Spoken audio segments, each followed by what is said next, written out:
गुरु प्रदोष व्रत कथा।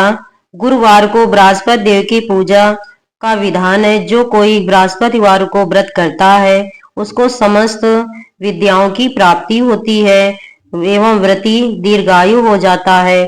इस दिन पीले पुष्प पूजन में चढ़ाने चाहिए तथा ब्राह्मणों को पीली वस्तुओं का दान करना चाहिए तथा स्वयं पीली वस्तुएं नमक व तेल रहित खानी चाहिए तथा पीले वस्त्र पहनने चाहिए। एक नगर में संजय नाम का एक सेठ रहता था।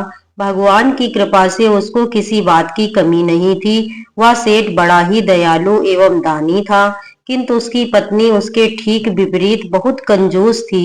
वह भिक्षुओं को द्वार से खाली हाथ ही लौटा देती थी एवं पति द्वारा दान किए जाने पर अत्यंत क्रोधित होती थी। एक दिन स्वयं बृहस्पति महाराज साधु के भेष में आए और भिक्षा के लिए आवाज लगाई। उस समय सेठानी अपना घर लीप रही थी, अतः उसने कहा, महाराज मैं इस समय काम में व्यस्त हूँ, अतः आप खाली समय में आए तो मैं आपको भिक्षा दूंगी। यह बात सुनकर गुरु महाराज वापस लौट गए। कुछ दिन बीते पर पुनः बृहस्पति देव साधु के वेश में उस सेठ के यहाँ भिक्षा मांगने के लिए गए, किंतु एक बार सेठानी खाना बना रही थी और उसने कहा कि मुझे इस समय फुर्सत नहीं है, फिर आना। यह सुनकर वह पुनः वापस लौट गए। कुछ समय पश्चात फिर गुरु महाराज सेठ के घर गए, किंतु सेठानी ने कहा मैं खाली नहीं हूँ। कहा बहाना करके उन्हें फिर लौटाना चाहा।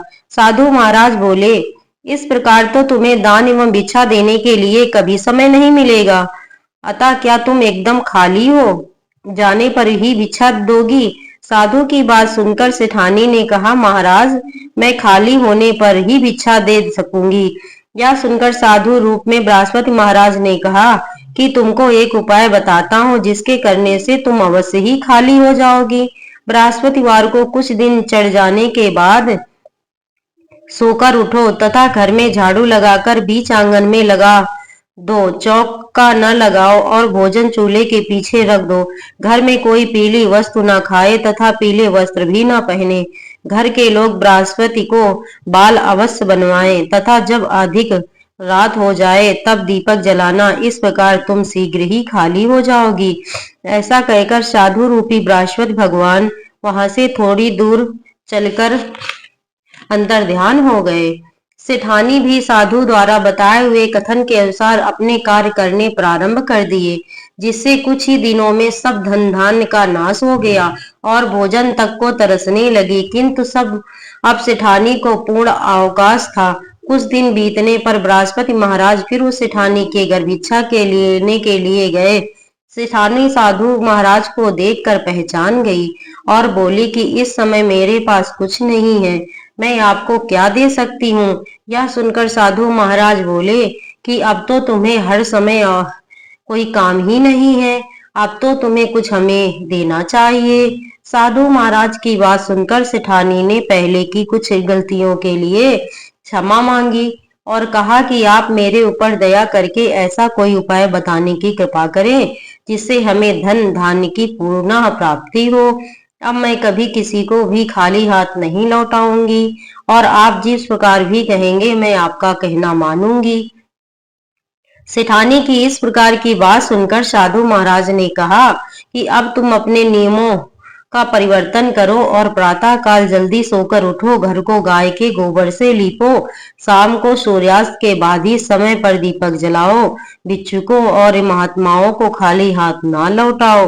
बृहस्पति के दिन घर में लोग हजामत ना बनाएं, पीले वस्त्र धारण करो तथा बृहस्पति के दिन पीली वस्तुओं का उद्यापन करो। ऐसा करने से निश्चय ही तुम्हारे सभी मनोरथ पूर्ण होंगे।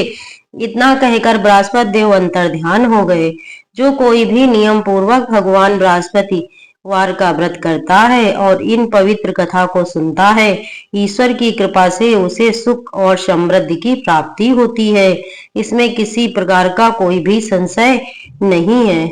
इस प्रकार जो भी बृहस्पति प्रदोष व्रत का व्रत करता है और कथा सुनता और पढ़ता है तो भोले बाबा की कृपा सदैव उस पर बनी रहती है। दोस्तों, अगर मेरा ये वीडियो आपको अच्छा लगा हो तो प्लीज लाइक और सब्सक्राइब अवश्य करें, जिससे मुझे आपका सपोर्ट प्राप्त हो। धन्यवाद दोस्तों। शिव चालीसा। जय गणेश गिरिजा सुमन, मंगल मूल सुजान, कहत अयोध्या दासी तुम, देहु अभय वरदान। जय गिरिजापति दीन दयाला, सदा करत संतन प्रतिपाला। भाल चंद्रमा सोहै नीके, कानन कुंडल नागफनी के। अंग गौर सिर गंग बहाए, मुंड माल तन छार लगाए। वस्त्र खाल बागंबर सोहै, छवि को देखी नाग मुनि मोहै। मैना मातु की हवे दुलारी, बाम अंग सोहति छवि न्यारी।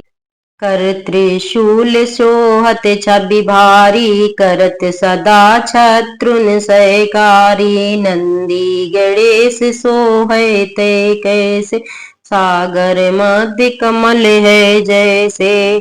कार्तिक श्याम और गण राहु, या छवि को कही जात न काहू। देवन जबहि जाय पुकारा, तबहि दुख प्रभु आप निवारा। कियो उपद्रव तारक भारी, देवन सब मिल तुमहि जुआई। तुदन सदानन आप उठायो, लो निमेष मह मार गिरायो। आप जलंधर असुर संहारा, सुयस तुम्हार विदित संसारा। त्रिपुरासुर सन युद्ध मचाई, सबहि कृपा कर लीन बचाई। किया तपहि भगीरथ भारी, पूरो प्रतिज्ञाता से पुरारी। दानिन मह तुम सम को नाही, सेवक स्तुति करत सदाहि। वेद माहि महिमा तब गाई, अकथ अनादि भेद नहीं पाई। प्रगट उदति मंथन में ज्वाला, जरत सुरासुर भय विहाला। कीन दया तह करी सहाई, नीलकंठ तप नाम कहाई। पूजन रामचंद्र जब कीना, जीत के लंक विभीषण दीना। साहस कमल में हो रहे धारी, कीन परीक्षा तबहि पुरारी। एक कमल प्रभु राख्यो जोई, कमल नयन पूजन चह सोई। कठिन भक्ति देखी प्रभु शंकर, भये प्रसन्न किए इच्छित वर। जय जय जय अनंत अविनाशी, करत कृपा सबके घटवासी। दुष्ट सकल नित मोहि सतावे, भ्रम रहो मोहि चैन न आवे। त्राहि त्राहि मैं नाथ पुकारो, यही अवसर मोहि आन उबारो। ले त्रिशूल शत्रुन को मारो, संकट से मोहि आन उबारो। मात पिता भ्राता सब होई, संकट में पूछत नहीं कोई। स्वामी एक है आस तुम्हारी, आए हरौ सब संकट भारी। धन निर्धन को देत सदाहि, जो कोई जांचे सो फल पाहि। स्तुति कही विधि करो तुम्हारी, क्षमहु नाथ अब चूक हमारी। शंकर हो संकट के नाशन, मंगल कारण विघ्न विनाशन। योगी यति मुनि ध्यान लगावे, नारद सारद शीस नवावे। नमो नमो जय नमः शिवाय, सुर ब्रह्मादिक पार न पाए। जो या पाठ करे मन लाई, तापर होत शंभु सहाई। इसरनिया जो कोई हो अधिकारी, पाठ करे सो पावन हारी। पुत्रहीन इच्छा कर कोई, निश्चय शिव प्रसाद ते होई। पंडित त्रयोदशी को लावे, ध्यान पूर्वक होम करावे। त्रयोदशी व्रत करे हमेशा, तन नहीं ताके रहे कलेसा। धूप दीप नैवेद्य चढ़ावे, शंकर सम्मुख पाठ सुनावे। जन्म जन्म के पाप नसावे, अंत धाम शिवपुर में पावे। कहत प्रभु आस तुम्हारी, जान सकल दुख हरहु हमारी। नित्य नेम कर प्रातहि, पाठ करो 40। तुम मेरी मनोकामना, पूर्ण करो जगदीश। मत्सर वटि हेमंत ऋतु, संवत 64 जान। स्तुति 40 शिवहि, पूर्ण कीन कल्याण। बोलो महादेव की जय।